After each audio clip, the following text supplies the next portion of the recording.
গুনাহ করে মানুষের ভালোবাসা করে আশ্চর্যজনক বিষয়টা তারা তল্লাশি করা লাগবে পুরা সকল এই ধর্ম যারা ইহুদি পণ্ডিত এও গেল তল্লাশি করার পর খবর পাওয়া গেল আব্দুল্লাহ ইবনে আব্দুল মুত্তালিবের সন্তান সুবহানাল্লাহ ইহুদি বলল যে আমাদের লইয়া ছিল ও লাগানো ইহুদিরা লইয়া যখন মা আমিনা রাদিয়াল্লাহু তাআলা আনহার নিকট যাইল ইহুদি আল্লাহর হাবিবের তল্লাশি করল আল্লাহর হাবিবের চাইল বলল এই ছেলে আমার নিকট আনিয়া দাও আমি নজর দেখতাম সুবহানাল্লাহ ইহুদির নিকট যখন আল্লাহর হাবিবের দেখা হইল ইহুদি আল্লাহর হাবিবের দেখা মাত্র বেহুশ হয়ে গেল বেহুশ হইয়া মাটির মাঝে লুটিয়া পড়ল বেহুশ হইয়া মুশারাই দিল সুবহানাল্লাহ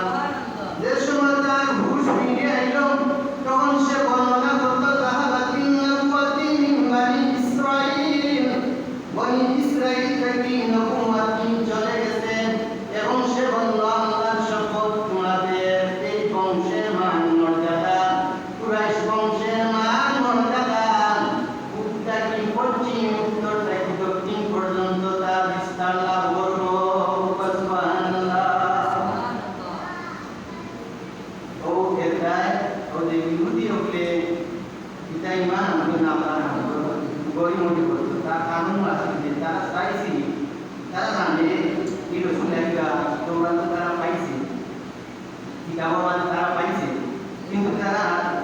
উদ্দেশ্য আছে যে রসুল তারা মানে বেশিরভাগ নবী বনি ইসরায়েল ও তারা দেখেন যে এই নবী তারা মাঝে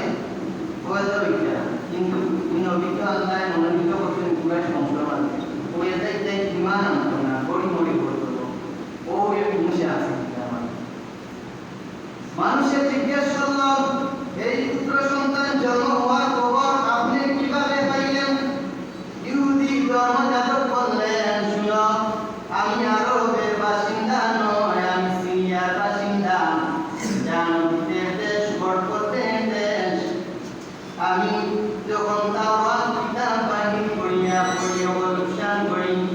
তখন আপনার নামে নবী দুনিয়ার মধ্যে তাশরিফান বাহির কোরআন তাওরাত কিতাবের মধ্যে বিবৃত পাই সুবহানাল্লাহ এবং আমি যখন আকাশের দিকে লক্ষ্য করি তখন একটা তারকারাজি দেখতে পাইতাম এই তারকারাজির দিকে আমি লাগাইতাম লক্ষ্য রাখতাম কিন্তু হঠাৎ একদিন আমি এই তারকারাজির মধ্যে তাকাইয়া দেখি আর আকাশের মধ্যে দেখা যায় না আমার ধারণা হইছে নিশ্চয়ই এই জগতের নবী এই দুনিয়ার মধ্যে তাশরিফ আনিয়েছেন সুবহানাল্লাহ এটা কি আয় হাজির আল্লাহ হাবিবর জন্ম বৃত্তান্ত অনেক ঘটনা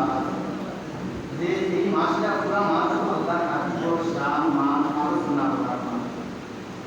এটা আমরা খুশি হইল বেশি বেশি করিয়া আল্লাহ হাবিবর উপর পাঠ করতাম আল্লাহ হাবিবর যদি মহব্বত ইসলাম না তিনি ব্যক্তি মাঝে চিন্তা থাকতে পারে না ধর্ম থাকতে পারে না মন্তব্য থাকতে পারে না এর গায়ে আল্লাহ হাবিবর প্রতি মহব্বত প্রদর্শন করার অন্যতম মাধ্যম হইল বেশি বেশি দুরূদ শরীফ পাঠ করা আর দুরূদ শরীফের ফজিলত আল্লাহ হাবিব ফরমায় মান নাসিয়া সালাতা আলাইয়া ফামিনহা ফাইতাল জান্নাহ আমার যে উম্মতে আমার দুরূদ শরীফ পড়া ভুলিয়া যায়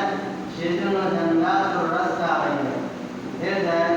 বেশি বেশি করে দুরূদ শরীফ পাঠ করলে জান্নাতের রাস্তা তাকা যাইব আল্লাহ হাবিবর মহব্বতের মধ্যে তাকা যাইব আর আল্লাহ হাবিবর মহব্বত থাকলে ফায়দা কিটা আল্লাহ হাবিবর মহব্বত থাকলে বেশি বেশি দুরূদ শরীফ পাঠ করতে ফায়দা কিটা যে আল্লাহ হাবিবর দিদার লাভ করা সম্ভব আল্লাহ সুবহানাহু ওয়া তাআলা আপনার আমার তৌফিক দান করুন ওয়া মা তাওফীক ইল্লা বিল্লাহ ওয়া সাল্লাল্লাহু